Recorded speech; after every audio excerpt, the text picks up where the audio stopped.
Mga bro, eto na naman ang isa pang mainit na balita mula sa defense world.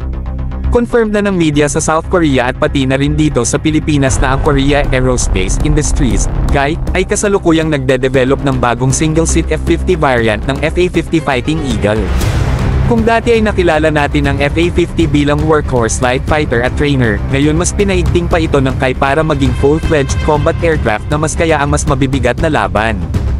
Ayon sa mga report, inaasahan na magkakaroon ng prototype sa 2026, at ang full production version naman ay handa na pagsapit ng 2028.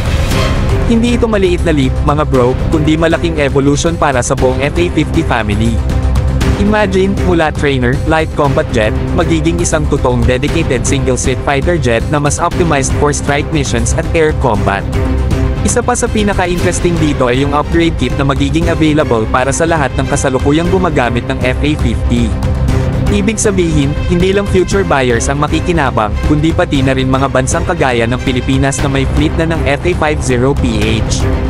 Maaangat agad ang capability ng ating jets dito. Kung tutusin, swak na swak ang timing nito dahil ang Philippine Air Force ay kasalukuyan ding nasa gitna ng modernization push, lalo na sa paghahanap ng multi-role fighters.